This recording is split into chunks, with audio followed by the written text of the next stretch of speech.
बड़ी खबर निकल करके आ रही है बिहार से। जो बिहार में एनडीए की सीट बंटवारे को लेकर के सिर्फ फुटौल चल रहा था, वो सीट बंटवारा अब फाइनल हो गया है और इसमें चिराग पासवान ने बाजी मार ली है और नीतीश कुमार को बड़ा भाई बनने से भाजपा ने रोक दिया है। तो क्या कुछ सीट बंटवारा हुआ है, किसको कितनी सीटें मिली हैं और इन सीट बंटवारे के बाद अब समीकरण क्या कुछ बन रहा है, बिल्कुल विस्तार से बात करेंगे। हमारे साथ भरत जी हैं, एक एक डिटेल जानने की कोशिश करेंगे। भरत जी, जो लंबा इंतजार किया जा रहा था कि कब सीट बंटवारा होगा, कब होगा, और अब वो दिन आ गया है, क्या कहेंगे? आपका अनुमान क्या कहता है, कैसा हुआ है ये सीट बंटवारा?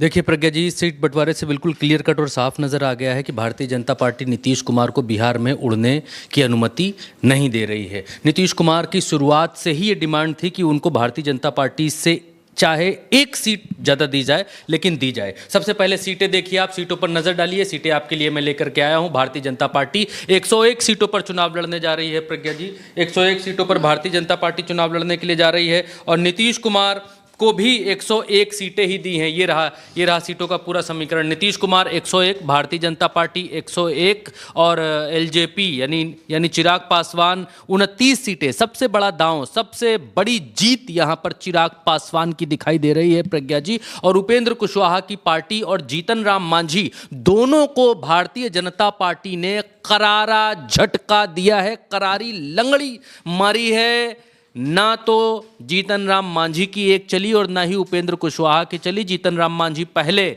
20 सीटें चाह रहे थे, फिर 15 पर आए और 15 के बाद भारतीय जनता पार्टी ने सिर्फ 6 सीटें दी। पिछली बार जीतन राम मांझी को भारतीय जनता पार्टी ने, प्रज्ञा जी, 7 सीटें दी थी और जीतन राम मांझी का जीत का जो औसत था वो भी ठीक था। 4 में से 7 सीटें जीतन राम मांझी बिहार के भीतर जीते थे। उपेंद्र कुशवाहा को इस बार 6 सीटें दी गई। 6 की लॉलीपॉप पकड़ाई गई है उपेंद्र कुशवाहा और जीतन राम मांझी को। उपेंद्र कुशवाहा 15 सीटों की डिमांड पर थे, दिल्ली गए थे, नाराज़ भी बहुत ज़्यादा थे। जब पत्रकारों ने सवाल पूछा कि आपको 7 सीटें देने की बात चल रही है कि 7 सीटें, तो वो इस पर भी नाराज़ हो गए थे कि 7 सीटों पे हम लड़ेंगे क्या, हम 15 सीटें मांग रहे हैं, कहाँ से आपको मालूम चल जाता 7 सीटें। लेकिन अब मसला ये है कि उनको 7 भी नहीं मिली हैं। भागे भूत लंगोटी ही काफ़ी होती है। भारतीय जनता पार्टी ने ये दिखला दिया है अपने सहयोगी दलों को, एनडीए के दलों को ये दिखला दिया है कि हमने जो दे दिया, हमने जो आपको दिया है उसी में आपको संतोष करना पड़ेगा। जीतन राम मांझी और उपेंद्र कुशवाहा दोनों की एक नहीं चली प्रज्ञा जी। और दूसरी बात, सबसे बड़ा विजयी फैक्टर बनकर यहां पर निकले हैं चिराग पासवान। चिराग पासवान पहले 70 की डिमांड कर रहे थे कि हम 70 सीटों पर चुनाव लड़ेंगे। उसके बाद जो फाइनल डिमांड आई वो 40 की आई कि हम 40 सीटों पर चुनाव लड़ेंगे अगर हमको एनडीए गठबंधन के भीतर रखकर चुनाव लड़ना चाहता है तो। और उसके बाद चिराग पासवान 35 और 40 के बीच में अटके हुए थे, लेकिन चिराग पासवान को भारतीय जनता पार्टी 20 से ऊपर नहीं देना चाहती थी और चिराग पासवान ने फाइनली लगभग अपनी बात मनवा ली है और उन्होंने 29 सीटें एनडीए के भीतर झटकी हैं। 29 सीटों पर उनकी पार्टी चुनाव लड़ेगी और आप मेरी बात नोट कर लीजिएगा, रिकॉर्ड कर लीजिएगा, रख लीजिएगा। बिहार के भीतर नीतीश कुमार को चिराग पासवान रिप्लेस करने जा रहे हैं। मैं बहुत अहम बात कह रहा हूं प्रज्ञा जी।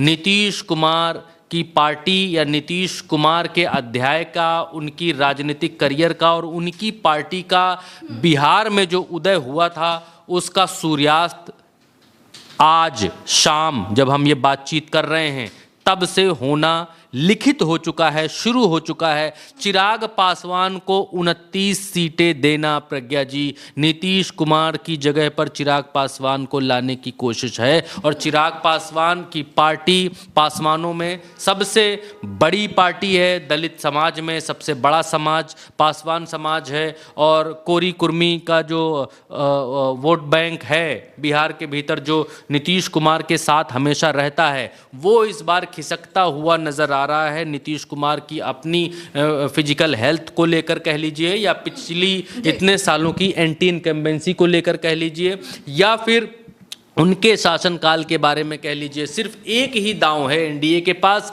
सिर्फ एक ही चाल है, एक ही चारा है विजय के लिए। सिंपल सा वो एक फंडा है, महिलाओं के 1 करोड़ महिलाओं के खाते में पैसे डालने का दावा भारतीय जनता पार्टी और जेडीयू कर रही है। महिलाओं के भरोसे भारतीय जनता पार्टी और जेडीयू है कि अगर वो वोट इनको मिल जाता है तो ही इनका बिहार में कुछ हो सकता है, वरना इस बार ऐसा कोई बहुत बड़ा फैक्टर इनके साथ है नहीं जिसकी वजह से प्रचंड आंधी लहर वगैरह बिहार में चल रही हो। और अब नीतीश कुमार जो बड़ा भाई बनने की भूमिका में थे और एक सीट ऊपर रखकर खुद को बड़ा दिखाने की कोशिश में थे, बिहार में भाजपा ने फाइनली उनके पर जो है वो कतर दिए हैं और नीतीश कुमार को अपने बराबर पहले सीटों में लाकर खड़ा किया है। और इसके बाद अब नीतीश कुमार इस चुनाव के बाद जब रिजल्ट आने वाले होंगे, एक सिचुएशन क्या बन रही होंगी नहीं मालूम, लेकिन नीतीश कुमार को जब सीटों में भारतीय जनता पार्टी ने अपने बराबर पर लाकर खड़ा कर लिया है तो नीतीश कुमार को बिहार की सत्ता सौंपेंगे, मुख्यमंत्री बनाएंगे। इस पर बहुत